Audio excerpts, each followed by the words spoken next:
All right. Still some technical difficulties there. I want to make sure I'm heard. Oh, well, someone's there. Really stupid time to do this. I agree, I think. Anyway, all right, we're going to get started here. Looks like it's working for the most part. So, all right, as you guys know, or maybe you didn't, I put out there a video about 3 weeks ago with some good news. I'm going to be doing a drawing for the month of July, and I'm going to pick the winners today.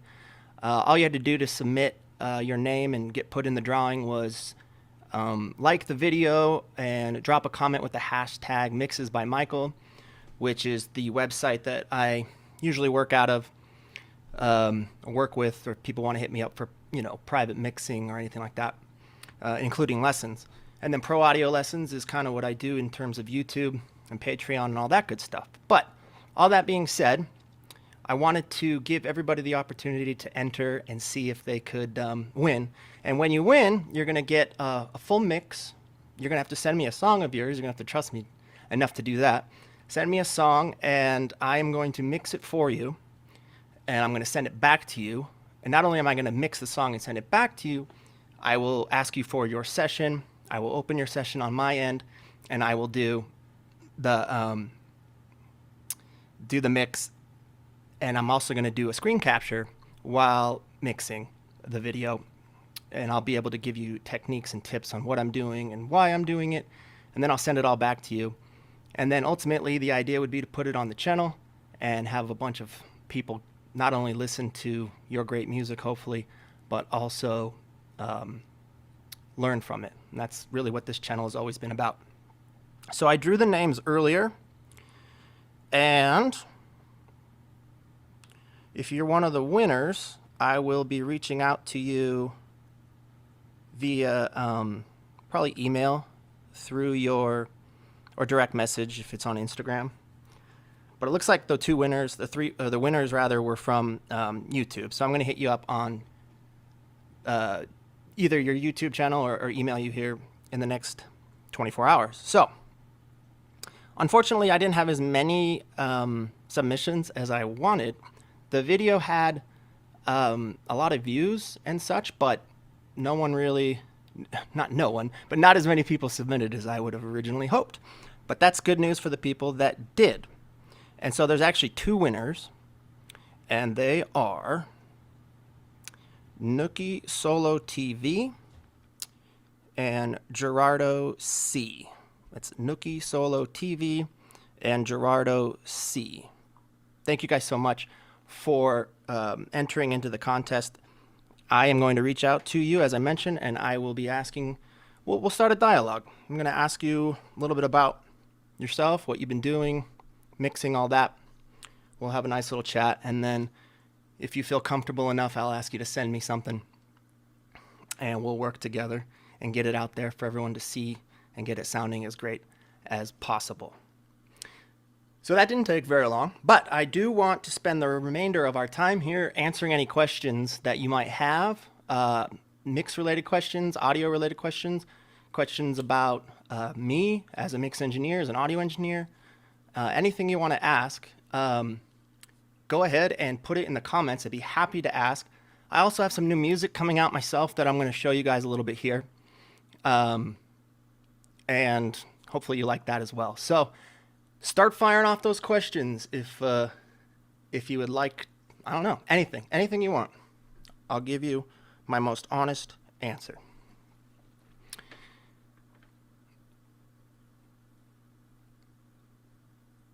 Okay, we're going to jump right in. So one of the first questions is, what are your qualifications and background? Good question. So that's actually a really good question. And the reason is this. YouTube, it seems, has become flooded with professional mix engineers giving their 2 cents about what they think is going to make your mixes sound good or professional or whatever. So I warn everybody to really be cautious. The people who hire me to do private mixes or anything like that, that's usually a question that I get asked. And I like to warn people that YouTube is really, it's like a minefield. It's really tough. And especially if you're new, you're going to have no idea what's correct or what isn't. So if you take someone's poor advice and you apply it, you're going to be just ingraining bad habits into your workflow. And you really don't want to do that. So I think it's a fair question to ask what my qualifications are. And so I will answer you. I have been working in the music industry professionally for over a decade. I have been a musician since I was 13, 12. Started playing piano, guitar, singing in school, in like choirs and all that good stuff. And I decided that I wanted to get into more of the behind the scenes in terms of mixing and producing and writing songs and all that. So I released my own album back in 2011. Now that was before I had any sort of formal education in terms of audio production, mixing, anything like that. So I kind of taught myself, and it was before there was a place. I mean, YouTube existed, but it wasn't the place it is now in terms of DIY type do-it-yourself. So I really had to kind of go old school, and I just learned by doing. And I'm glad I did. Now, I'll listen back to that record. It came out in 2011. You can find it on iTunes or Spotify even. Michael Oskam is my name. Michael Oskam. And it's called Alive. And it's hard to listen to, but that's just because my knowledge is at a different level now. So it's hard to listen to be honest. But it's actually not bad. It's just, if I could go back and re-record it and do different things in the mix process and all that, knowing what I know now, I gladly would do that. But I am proud of it for what it was at the time. And so it was in making that record that I determined that I wanted to do this professionally. And so I went to school shortly after that out in Arizona, in Gilbert, Arizona, is where it's headquartered. It's called the Conservatory of Recording Arts and Sciences. So I graduated from there, and then I went on to work in Hollywood, first as an intern, and then got brought in as an assistant engineer on a lot of sessions. I'm not going to tell you which studio I worked for, but it was on Hollywood Boulevard, and I spent quite a while there, and I learned a lot there. I learned a lot from my professors at the conservatory, and I learned a lot in the real world working at the studio. I got to meet some cool people. The artists, some were cool, some were not. And when I say cool people, I mean the professionals behind the scenes, the audio engineers, the producers, the mix engineers. Most were very intelligent and nice. One person that I got to know very well during the course of an album that was being worked on there was a YG record, and I got to meet and work with and talk to quite a bit with DJ Mustard. Very nice guy. And I learned a lot watching him work. I also, at school, at the Conservatory of Recording Arts, the professors there are professionals in the industry. And so, your SSL teacher could be somebody who was a ghostwriter for Oasis, or, one of our Pro Tools teachers worked on the Britney Spears catalog of albums as a mix engineer. And so if you studied who your professors were, it was really great. You got to learn their catalog of work. And then if you did that, you could ask the right questions and really learn a lot. So I got my Pro Tools certificates through that school. I got my Logic certificates. I got everything. Large analog console, outboard gear. learned it all. It was really, really a fun time. And if any of you out there are thinking about going to audio school, I wouldn't say it's necessary, but it's certainly a good time, and it's certainly worth it, because not only do you get the knowledge, but you get the contacts. You're basically, when you come out, I don't know how all the audio schools work, but the Conservatory of Recording Arts and Sciences, you are basically guaranteed an internship somewhere. And you got to actually pick, assuming that studio is hiring on interns. So I got to work at my second choice. My first choice was East West Studios in Hollywood, and they were not actually taking anybody new on at the time. So I ended up working at my second choice. And I have a friend, a very good friend that I'm still friends with almost 10 years later, 8 years later. And he decided to go into the post-production world. And so he works in Burbank, which is in Southern California. And he's been doing that since. And he's done sound on shows like Family Guy and, I won't name drop too much more, but he's very happy doing that.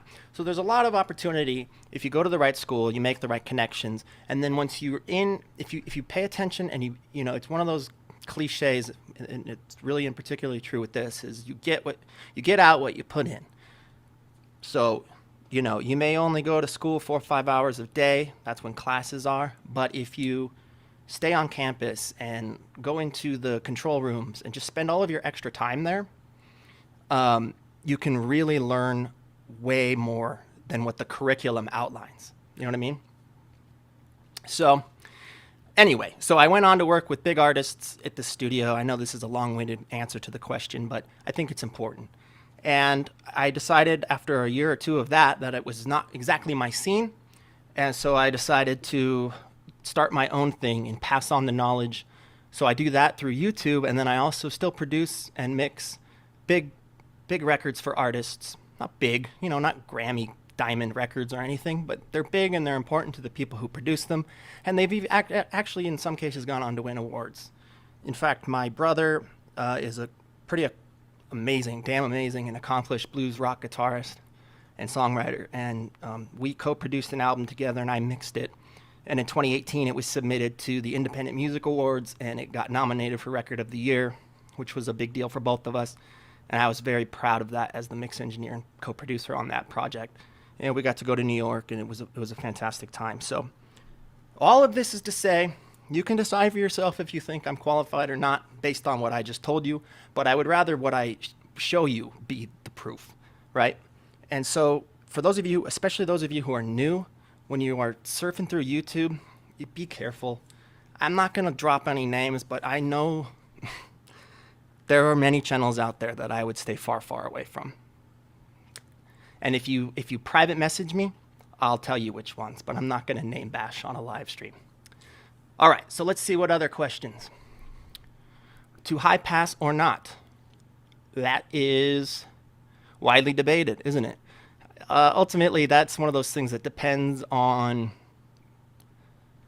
I am a fan of high passing, but it depends on what the sound source is. It's all dependent upon the source. It depends on what the song is, what genre, what sound you're going for. If it's a clean pop track, like a lot of the top 40, a lot of that stuff is high pass, with the exception of things that have sub-frequencies, But if it's more of a raw vintage rock sound that you're going for, maybe you're not going to gate all the toms and the kick and the snare because you want the drum kit to sound like a live instrument. And so maybe you won't high pass, maybe not as much. I will say this, I don't see any added benefit to adding, or I guess the opposite would be to not high passing if you're at least just high passing frequencies that you're not going to hear anyway. Human hearing can only go as low as 20 hertz, and that's if you're lucky to be able to hear that low. Most people can't. And certainly most mediums, like most systems that people listen to music on nowadays, phones, laptops, etc., they can't reproduce that frequency either. So when the time comes and everything's dumping to your mix bus, I would rather free up headroom by shaving off those frequencies that you can't hear anyway, and thereby less energy going to the mix bus and therefore leaving me more headroom. So I think that's a fair answer to the question. There's no right or wrong answer because it really does depend on what you're going for. But anything below 20 hertz, get rid of it. You can't hear it. And I would argue 30 hertz. I don't think anything below 30 hertz is really doing you any benefit. So that's my opinion on that one. Well, thank you, Lambert.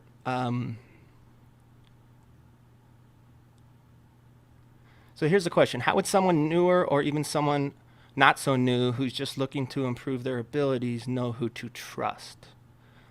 That's a very good question. I kind of answered that in my long-winded answer, but a really good way to tell, well, Search them, see if their name comes up, see if they've done anything, you know? I mean, I know that's harsh, but has anybody done anything that's like, or I mean, have they done anything that you might be impressed with or whatever? And maybe they'll just play their mixes in their videos or on their channel or whatever, and you're like, okay, that sounds kind of cool. But you can just kind of tell. You can be like, did this person just buy a MacBook Pro 3 years ago and it came with GarageBand and now they're using Logic? I mean, there's nothing wrong with that. Everybody starts somewhere. I have nothing against people who start somewhere. I was one of those people. Every mix engineer under the sun was one of those people at some point. What I take issue with is that those people pass on poor information. And YouTube is free. Hell, that's how I'm talking to you right now. So they're able to. So I would say, and some dead giveaways are very obvious. There was a channel I came across a video, and they were explaining how to use an 1176. As if, I didn't know. I don't know why I was watching the video. So sure, if you don't know how to use an 1176, maybe, okay, you landed on that video. And those of you who have been doing this for any sort of time know that the attack and release settings on an 1176 are counterintuitive in that 1 is actually the slowest time and 7 is actually the fastest time, whereas normally you would think it was the other way around. And this person was explaining how to use it, and they were saying you want to, for whatever the sound source was, they were saying you want to make sure that your attack time is fast and that your release time is slow. But they had the dials in the opposite way. So clearly this person, and then they were like A and Bing it, like bypassing it, and they couldn't hear it. Come on, guys. Any of you who've been doing this for a while, you should know if you A, B something, you can tell if the attack time is fast or slow by not even looking at it. So, I mean, there's a really great example. Now, if you don't know that, you don't know that it's wrong. So you see that's kind of where the problem is. So you're learning something incorrectly. They don't even know it's incorrect, and that's a problem. So I don't know. Use your best judgment. Let's see. You know your onions. Thank you, Volume FM. I think. Well, you gave me a thumbs up, so that's good. So, any other questions out there? Please. Looks like there's quite a few of you watching. I'd be happy to answer anything. While you guys are thinking of a question, I'm going to go ahead and reread the 2 names of our winners again, in case they came on board. So, the 2 winners for the... And if you're wondering, yes, there were supposed to be 3, but not enough submissions came in, unfortunately. So, don't worry, I'm going to do this again. But the 2 winners that are going to be, their music's going to be featured on this channel coming up soon. As soon as I mix something of theirs. Pending their approval, of course, we have Nookie, Solo TV, and Gerardo C. So, if you guys are watching, I will be in touch with you relatively soon. All right, we have another question. This is good. So what is the difference between multiband compression and dynamic EQ? Oh, this is like a multi-part question. Okay, Doug. Let's answer that one first. What is the difference between multiband compression and dynamic EQ?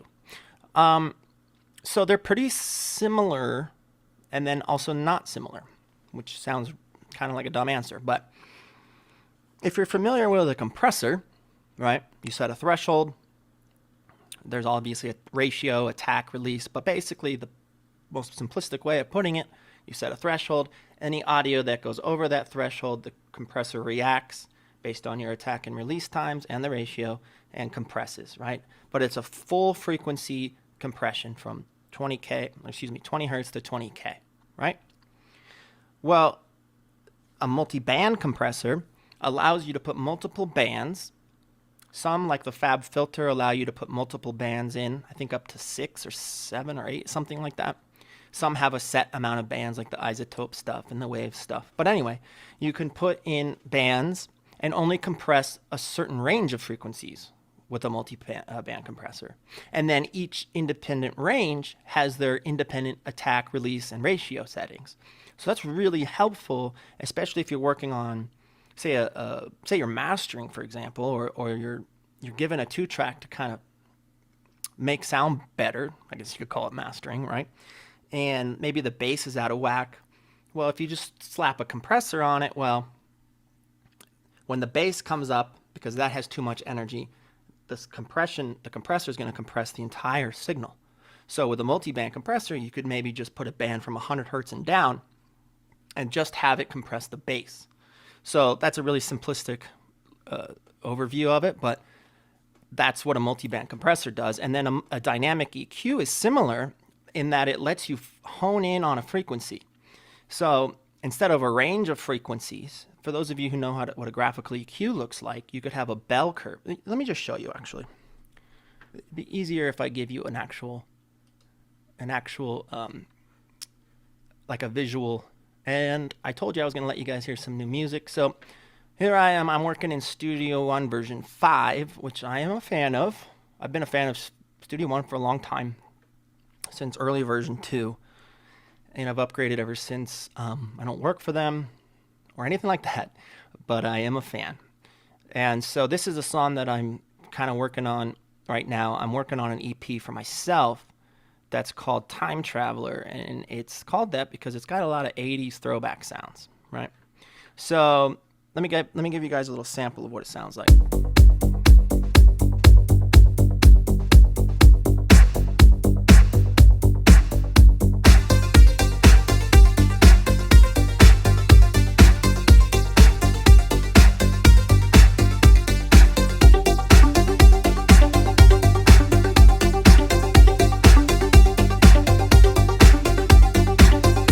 And there's no vocals yet. Those are coming. And it's not even fully mixed yet. But you'll get the idea.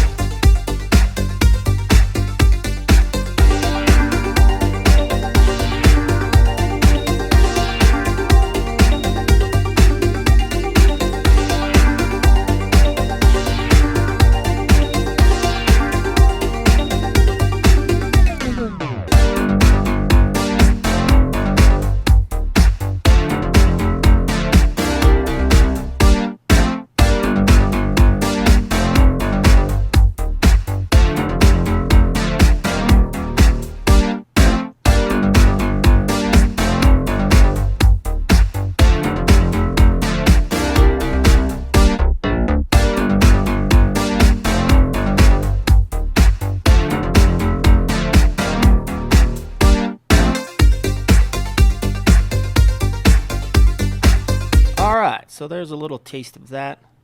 And let me show you what I mean with multi-band compression, okay? So let's say we're working on, what was the example I gave? Like a 2 mix. I'm going to use the Fab Filter multi-band. And this is what that looks like. So here we go. Let's say the bass is out of control.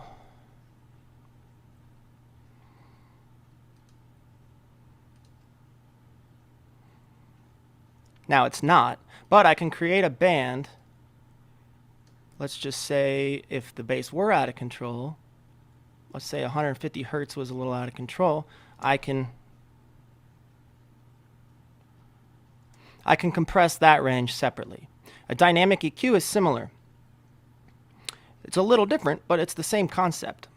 Let me show you. Here's a dynamic EQ. This is Fab Filter as well. The interfaces look very similar. This is a Pro Q3. I can create a band anywhere. And let's say one frequency in particular is a little out of control, like 200 hertz, right? So this is just a static EQ move. But I can come down here and I can say, let's make this dynamic. And now I'm given attack, release, and all the settings of a compressor, and you'll see how this will react.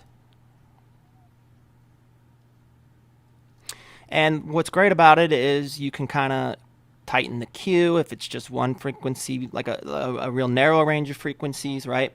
So that's the difference. They're very similar in concept, but the application can be a little bit more fine-tuned on something like a dynamic EQ. So that's the first answer to your question. What is your favorite DAW? Well, that is a loaded question if ever I've heard one. Well, you can see I'm using Studio One 5 right now. I am a fan of Studio One, as I stated. I learned everything I know Well, for those of you who have been here the whole time, when I was talking about my first record back in 2011, before I knew anything, I actually taught myself how to use Pro Tools, but I didn't really learn everything about it.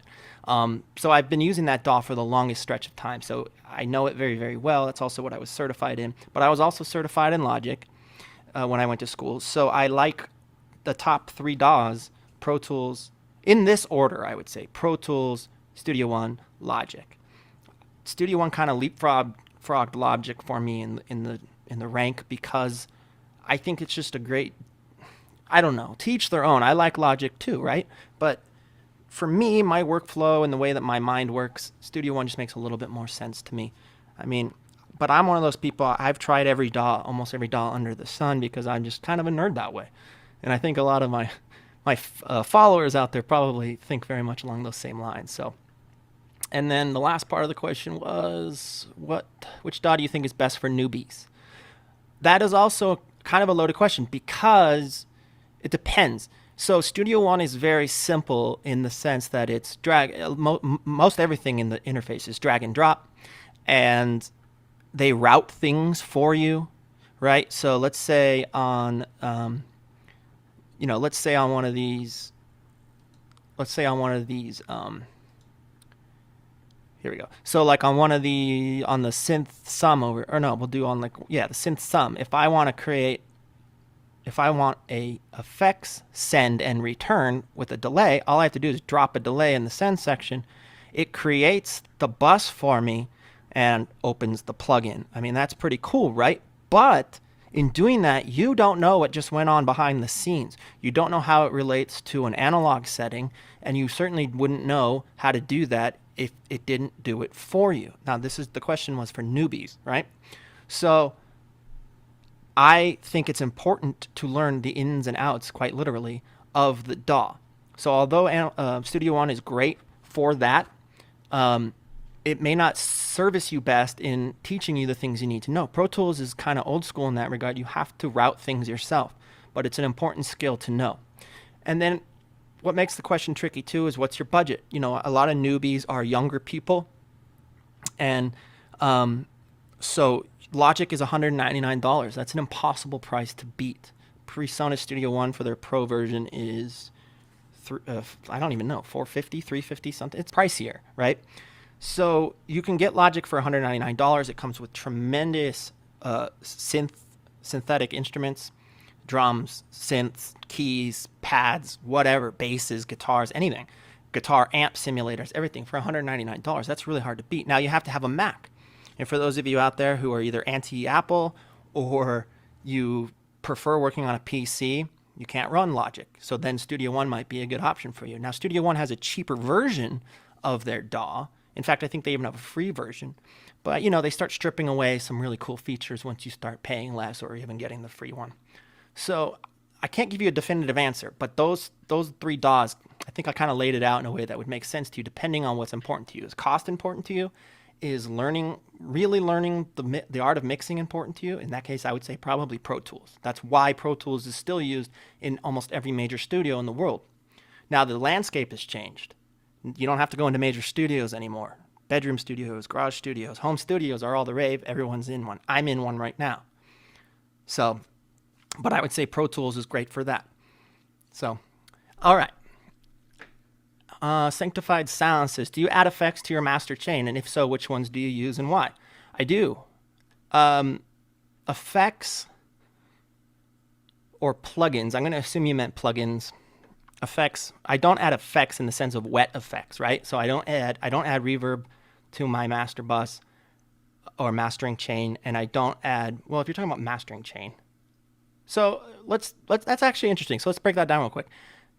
People get this confused. So if you apply mix bus processing in your recording or in your mixing session, technically that's kind of like your mastering. If you are a person who's not releasing or working on an EP or an album or a collection of work where, like it used to be on CD where you'd have to lay all the tracks out and make sure there's 2 seconds of space between each one and everything's faded out and in correctly, and that all the songs sonically sound as though they belong to the same collection of work. If you're not doing that and you're just releasing singles through like CD Baby or DistroKid or one of these companies and going straight to digital, you can basically master the track yourself inside of your mix session just by applying your processing to the mix bus, right? You don't have to have necessarily a separate mastering session for that particular song. So yes, if you are planning on bouncing the song and releasing it digitally, you're going to want to master it in your session. That is also a little bit different than putting maybe an EQ, a compressor, and then like an L2 or a limiter on the end of the chain just to get it louder so that you can take it to the car to listen to it. That's not a final master, right? So I kind of do a hybrid of both. It really just depends on where I know the album, or excuse me, the song is going. If I know the song is going to be going straight from my computer to the client and they're going to then upload it, then I will do the mastering, so to speak, in the mix session on the mix bus. I just recently completed an EP for a band called Sisterian, and it's a 5-song EP, and I actually did that in Studio One, but as a mastering session, which works a little bit differently. But in terms of effects, when someone says effects, my mind jumps to wet effects, reverbs, delays, things like that. I don't add anything like that to a mix bus or a mastering chain. I just don't. It's a really good way, in my opinion, to cloud up a mix. Reverb can get out of control fast. And if you guys have played with reverb, you probably are aware of that. But I do apply processing, and even if I'm not going to be the mastering engineer, like I don't typically like to master my own stuff. My music, I'm talking about my music now. So I will usually send that to a guy I've worked with before, and he'll take care of that because I trust his ears. But I will apply, when I start a mix, I will apply this. I have two or three compressors that I always use depending on what the genre is and kind of what the feel or the vibe is. So it's either an SSL compressor, the FG Red compressor from Slate, or it's the UAD Fatso. One of those three. And so depending on the song, I'll put that on first. And I am a big believer in top-down mixing, so I like to have my whole session running through a compressor first, from the start, so that I know the sonic quality and the tone that I'm getting from the very beginning. A lot of people agree with that concept. Some don't, and that's fine too. But that's how I prefer to work. And so yes, I have a Pro L2 from FabFilter that I'll throw on to make it commercial level so I can go listen to it in a car or something like that. But it really just depends. But a typical mastering chain for me typically has, compression, EQ, some sort of saturation or tape, and then also some sort of widening. So either something like an S1 from Waves, which can be tricky because you can run into phase issues there, or something like Isotope's Imager, where you can just increase saturation in the high frequencies to kind of give it this width. And then, of course, a limiter. And sometimes I'll limit in multiple stages. It just really depends. So, all right. So this question, I've been mixing my own songs for about a year using Logic Pro, and I want to start expanding my plugin library. Okay. There seems to be a lot of subscription-based bundles for reasonable prices, but what do you think are the best? Specifically Slate, plugin, Waves, Softtube, UAD, etc., etc. Okay, good question. And it's a great time to be a mixer, you guys, a mix engineer. It's a great time to get into it. Even 10, 15 years ago, 20 years ago, 15 years ago, oh my gosh. When I built my first Pro Tools rig, those of you who were around back then, DigiDesign, it wasn't owned or operated by Avid Pro Tools at the time. It was DigiDesign, which was like a subsidiary of Avid. Anyway, they were very strict about what hardware could be used with their software. And then there was this big difference between Pro Tools Native and Pro Tools HD, and I won't get into it, but it was very expensive. I had to build my own PC, and I was running Pro Tools 7 LE, which is their light version, and you had to have the DigiDesign hardware, which I still have, by the way, I just don't use. It's the 003 rack. Very expensive stuff, you guys. Nowadays, you can get a $100 interface. You can run a free DAW on a computer you bought for college or a computer you bought. It's such a great time. And equally so with plugins, okay? And plugin manufacturers know this. And so they've created this interesting repeat business model, right? So you could let me just answer it this way. I have bundles, okay? But I have to have bundles because of the services that I offer. I say, hey, I'm going to mix your song and I'm going to teach you how I did it while I'm doing it. Send me your session. And if this person is using Slate stuff, and that's all they have, stock stuff and Slate stuff, Slate Digital, I can't, I sure as hell can't go into the session and start mixing with all Waves stuff and then send the session back to them, and they're going to have no Waves plugins. It's going to come up with all the, the red, like, oh, this plugin is disabled. And it's just, it's a mess, right? So I have to have everything. If I had to choose, that'd be impossible. I really like a lot of things. Now, the ones I've paid for off the bat without any sort of subscription, Waves, I have a Waves, I think it's the Horizon bundle, but then that noticeably doesn't come with like SSL stuff and a few others, like the API bus compressor and other really good plugins. So I had to add and buy all those. So I have a bunch of Waves stuff, and I think they do make really good stuff. I'm not sponsored by any plugin manufacturers, by the way. I wish, but no, I'm not. So Waves makes great stuff, but I got to be honest, Slate stuff for I think it's $14.99 a month. I had bought a ton of Slate stuff, by the way, and then they released all this new stuff, and I was like, damn, I'm not going to buy another $500-$600 worth of stuff. And then they did the monthly thing, and it's funny. It's just deferred payment. You're going to end up paying $500-$600 anyway, and never own the thing.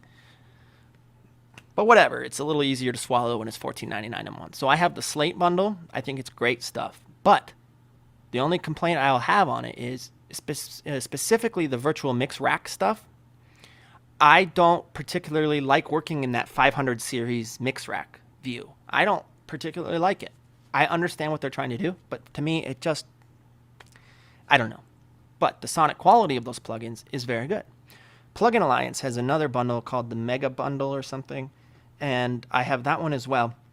They have a lot of Brainworks analog modeled stuff, a lot of amps, a lot of stuff. It's a huge bundle, and I barely scratched the surface of it, but I would say it's a little pricier. I think that one's $24.99 a month, but it's also got some really high quality stuff in it.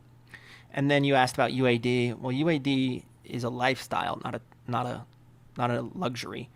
If you know anything about it, you have to have their hardware, you have to run their plugins, you have to have, it's expensive. But I did make that change about 4 years ago. And so my rig is consistent of a UAD Apollo Twin daisy chain to an Apollo 8. So I have the extra shark cards so I can run as much DSP as I need.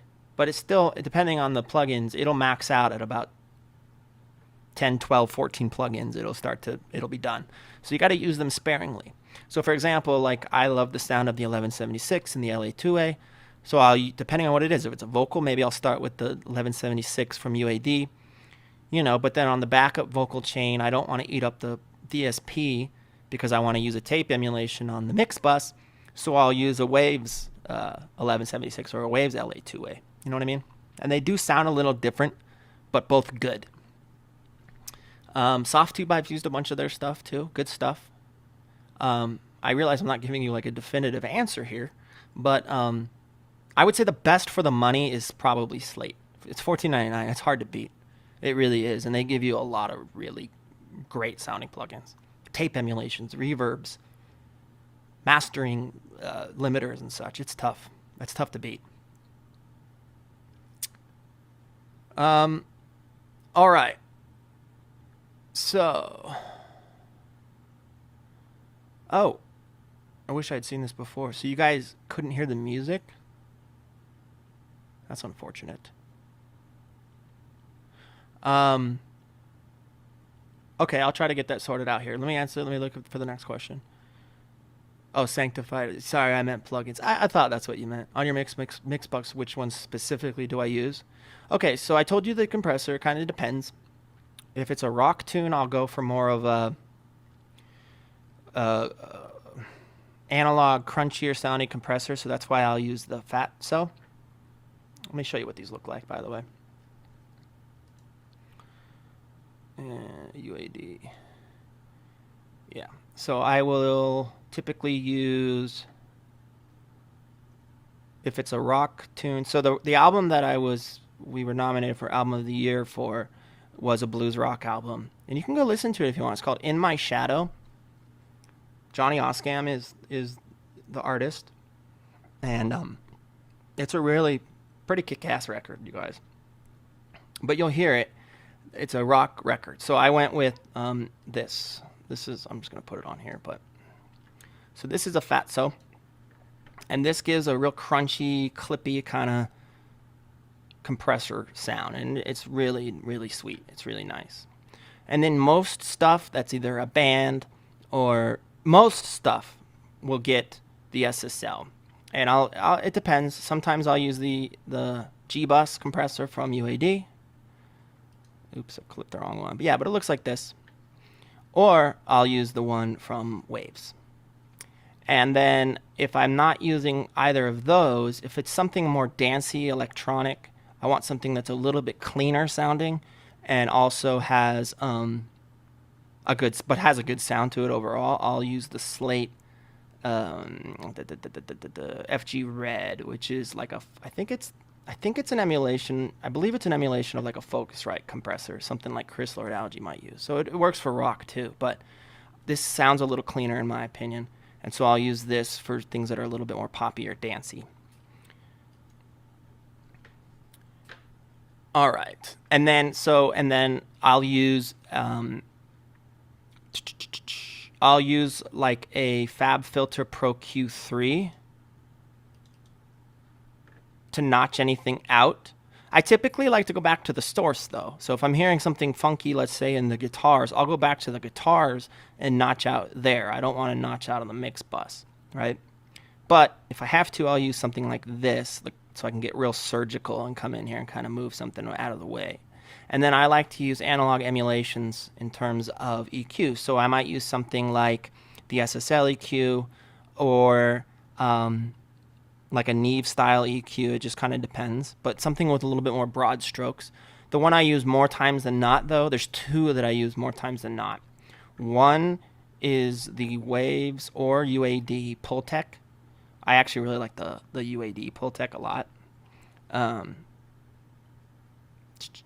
This one. I really like this on a mix bus. It just sounds fantastic. Or I'll use the, and this is a Plugin Alliance. You can get it in Plugin Alliance, or you can get it through, if you're in Studio One, you can actually get it from PreSonus. And it is the Bax EQ. And I think it's actually in my favorites. Oh, I thought it was.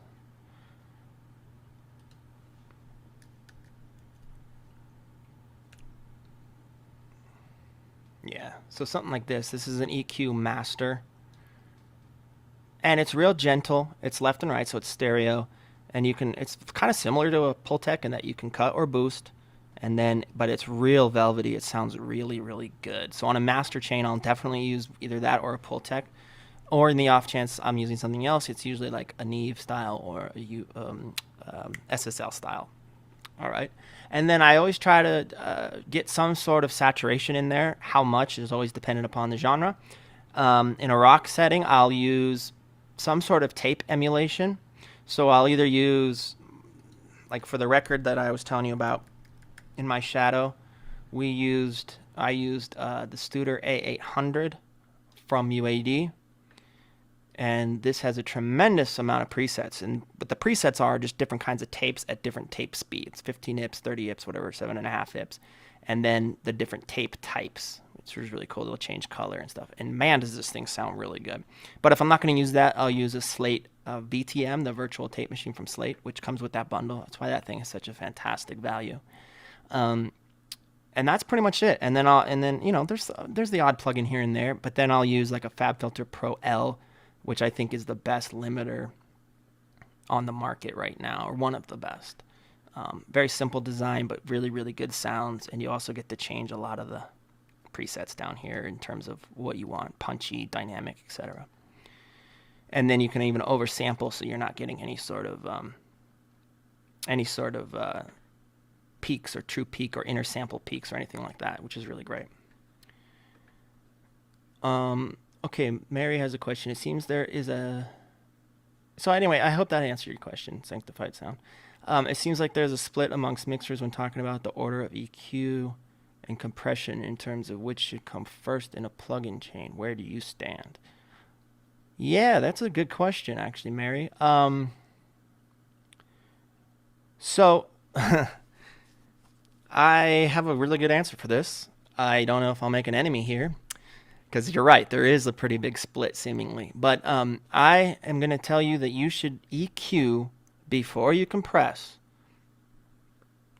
75-80% of the time. And I'll tell you why. Oh, first of all, let me say this. People who say it doesn't matter don't know what they're talking about. If you've been watching this entire live stream, you know that I was talking about how to maybe weed through the bad YouTube channels that are teaching you things, trying to teach you pro techniques. If someone says that it doesn't matter the order between EQ and compression, leave the channel immediately. Change the channel, so to speak. If you're reading an article and it says that, stop reading, because it couldn't be further from the truth. Let's think about it rationally, logistically for a second, okay? A compressor, by its design, is going to make the quieter things louder and the louder things a little quieter, right? Compressing the overall signal, making the entire signal easier to hear, correct? So if there is a funky overtone on a snare or a funky brittle frequency in a guitar track or vocal, why on earth would you compress first and make that frequency louder, harder to get rid of? It makes zero sense. So, sorry, I know I'm getting passionate about this topic, but to me it just makes more sense. But it depends on what you're doing. So I say EQ first, but the first move should be subtractive EQ. So typically I make a little EQ compressor sandwich when I'm working on something. Not always, but vocals, important elements, right? I'll have EQ subtractive, then a compressor, typically something like an 1176 with a fast attack, fast release. That's just taming the transients, the harshest and hardest parts, just taming those a dB or two. Then another level of EQ. So we're going EQ, compression, EQ, and on that EQ, I might use a broader stroke on something like a Neve or a Pultec, or even a Pro Q3, but I'll just use a wider bell, and this is where I'm trying to bring out color and do these kinds of things. And then ultimately another compressor, but maybe something more like an LA2A, something with a more buttery attack and release, that now that we've clipped off all the energy in the front part, we can go back, when it goes to the LA2A now the LA2A isn't going to be overreacting to, it's not going to be overreacting to those strong peaks any longer because we've clipped them off. Now the LA2A can maybe do its buttery thing. So that is my answer to that. It will always be my answer to that. I think you should always EQ, compress. There are exceptions to the rule, but 75-80% of the time, subtractive EQ, compression, additive EQ, compression. That's my answer to that one. YouTube is shooting me a little heads up here. Let's see.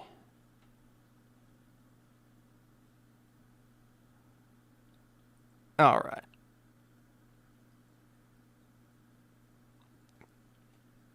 So, we're getting near the end. I would like to answer any more questions, though.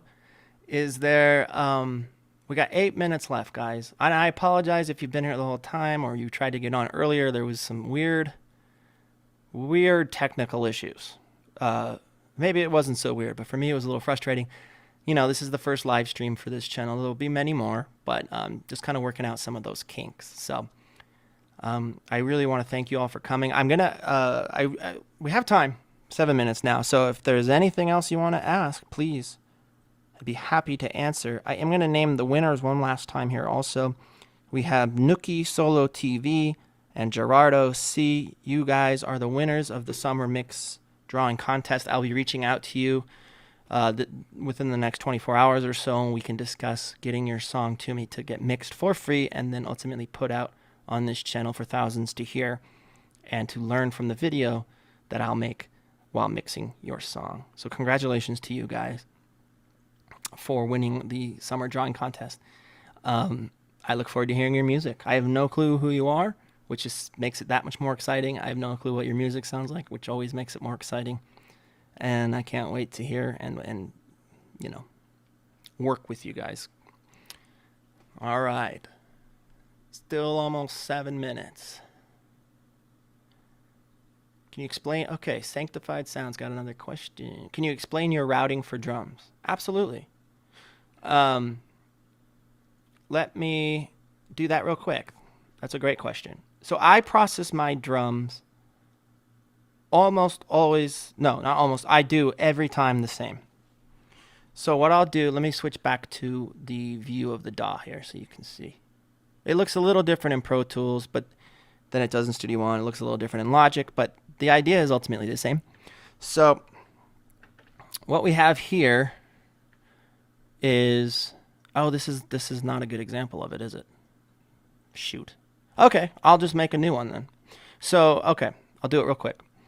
So what I'll do, actually I'll just do it off this. So what I'll do is I'll typically, I'll always color them green and they're always to the far left. Oh, this will work. I can make it work here, right? So what I'll do is I'll have, if it's, let's say it's a full track, a live drummer or a fully mic'd kit. It'll go kick in from left to right. It'll go kick in, kick out, snare top, snare bottom, hi-hat, rack tom 1, rack tom 2, floor tom, and then overhead left, overhead right, and then any room mics after that. So that's what it'll go, left to right. If I'm using a synthetic drummer, something like Superior Drummer or Easy Drummer, I usually like to break those out in stems. In fact, I have a video on my channel that shows how to do that in Logic. So if that's something you need to know how to do, please check that out. And I will break those out and mix them individually as the individual instruments of the kit. And then I always sum them all to a drum sub. And that's actually what's going on here. This is an electronic loop that's kind of going in this song. But you'll see here, these two, they actually don't have any inputs. The outputs, though, you'll see are going to a drum sub. And by default, in Studio One, the bus that you create for it goes to the left. In Pro Tools, it's always to the right. And then what I'll also do is create another bus.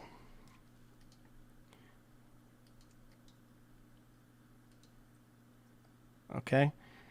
Actually, I'll create 2 other buses. Okay.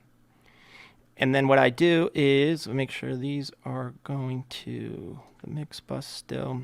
Oh, not the mix bus, excuse me, the drum sub. And then I'll send. So I'll have this one be, I always call this crush. And I always call the other one drum verb. Okay. And I'll solo safe those. And the drum sub should be solo saved also.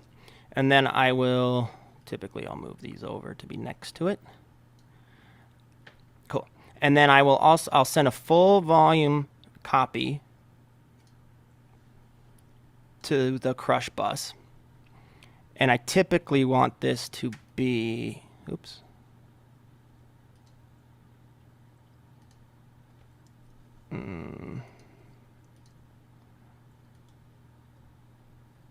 Sorry, guys. There we go. I typically want it to be full volume and pre-fader. That pre-fader just means that this fader level won't affect the send level, right? So in Studio One, it turns orange. I'll turn this pre-fader and then send a full volume copy to the crush bus. And then on the crush bus, I'll use a compressor to crush the hell out of it. Typically something with a medium-ish attack time and a long release so that you can hear the decay, and then I'll blend that in. So crush is just another word for parallel processing, or in this case, parallel compression. So I'm not going to do it just right now, but I'll send a full volume copy.